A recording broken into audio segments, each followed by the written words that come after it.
may be good for business, they still have to deal with the stages of blackouts.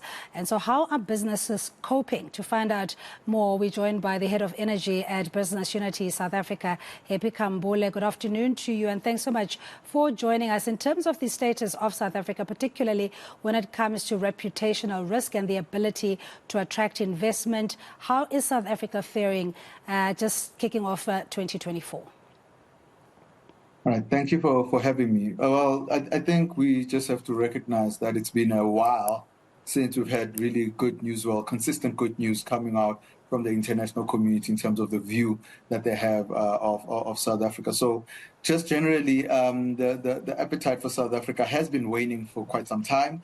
As you've seen, many of the indices as well as some of the outlooks that have been coming with regards to South Africa have largely looked at a number of areas, and some of those are also reflected in the current risk atlas.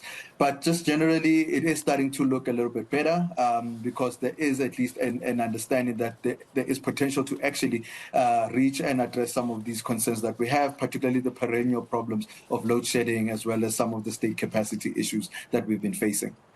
Okay, but how are those, the numbers compiled? And I suppose, obviously, it would take quite a large community, a global community, in assessing the risk of a particular country. Ours, though, not unique to other nations, emerging economies, is the issue around load shedding. I think that dominates in who would want to invest in a country that can't sustain just the energy supply. We also have socio-economic challenges as well, crime being a huge concern. Happy, so you can't navigate, you can't wish these things away. What is the strategy on just ensuring that South Africa is at least appealing enough to attract global appetite?